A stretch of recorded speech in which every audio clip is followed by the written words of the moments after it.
Boxing King Media in association with Boxer Johnny Nelson.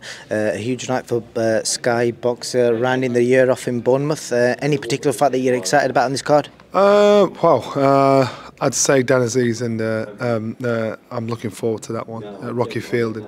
I think when I saw it, I thought this could actually be a tricky job for Aziz, because Fielding has a punch power. He's underestimated, has the experience. It's a case of how much Fielding's got left. So is it good timing, or is it a mistake? You don't know. I think it might be about timing more than anything. So that's why I think that's the one I'm looking forward to. And of course the cruiserweights, you know, that's my baby. So that's my own weight. So of course the cruiserweight again. I want to see Chris Smith. He has the chance to bring boxing back in Bournemouth, second time this year. And we're here. We've been in the summer. We're here in the winter. So yeah, I'm looking forward to that one as well.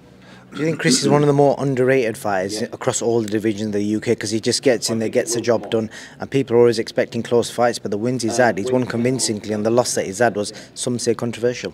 Yeah. So some fighters, it's just hard work and perseverance, and that's where Chris is.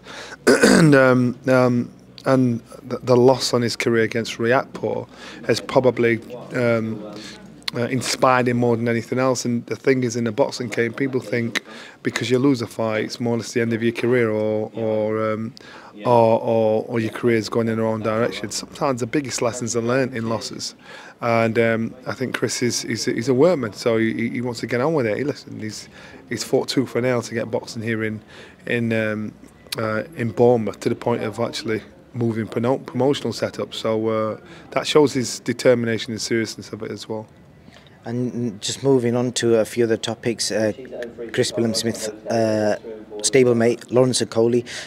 You all have seen the interviews the other day where he spoke to ourselves and he spoke to IFL as well. One of the key things I picked up from that is where, and because Eddie's responded to what he said, Lawrence said that Eddie asked him for $500,000 out of his offer that he got from Sky. That's why he put out them tweets back in July.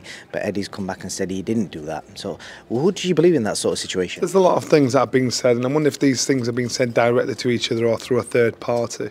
You know, Eddie's saying Sky offered him a ridiculous deal to be the face of Sky. I've not heard that. So did he? Did Eddie ask for $500,000? You know, did he? So sometimes, you know, a lot is lost in translation when people don't speak to each other directly. Even when you and I, get information filtered down, it's second, third, fourth, fifth hand. So that's why we'll try our hardest not to comment on information unless it's fact. I know you guys have got to do your job as well. So that's why I try hardest to stick to the facts rather than fiction, because everybody does it, and probably makes things more interesting and exciting, but stick to the facts and you can't really go wrong. Conor Benn's situation, I picked up something that Ade Oladipo said in a video recently, and he said he was questioning whether the hearing's been handled by the WBC or an independent body. Do you know who might have handled it, and do you think if it is a WBC, should there be concerns over that? I've absolutely no idea who handled it or handled it. Like everybody else, I think everybody else should wait. Wait to see what's to come. Wait to see what the outcome is. We can only speculate, and speculation gets us nowhere. So we can only really deal with the facts that come out. So when the facts come out, then deal with it from there.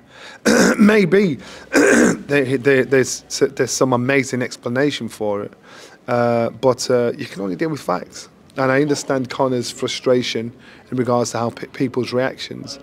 But Conor's also got to understand, you know, you're asking people to believe you and not their lying eyes. As in, their eyes are telling them you failed a test. So you're asking them to believe in you. They don't know you personally, so don't take it personal. You know, you have that issue with people around you personally, you know, if they don't believe in you. So it's an honest assumption by people, unless told otherwise. You've got a minute and a half left before you got to go on the stream, so I've got one more question for you. Anthony Joshua is currently in the US. I believe he's had time with Virgil Hunter. There's rumours he's with Derek James now. Where do you stand with it all? Because there's a lot of people criticising him for moving on for Robert Garcia. But I was thinking about this the other day. You know, Tyson Fury's had 3 coaches in his boxing career. So what do you think compared to that comparison? Is he making the right decision? He's making the best decision for his career. Now, things have been said in the past and now they're happening now in the future. AJ's needs to get his head in the right position because he's at a crucial point of his career. He's lost 2 fights on the trot. He's going to make some emotional decisions, and so he's going to find his motivation, his reasoning why he wants to fight, and he needs to be comfortable in everything around him. So if he decides to have time off, which I think he should, and I'm talking about a year, training behind the scenes, I think that's what he should do. And in doing that, training all over the place, you know, immersing himself in it just to reset.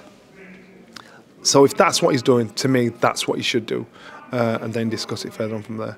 Johnny, thank you for your time. Bless, man.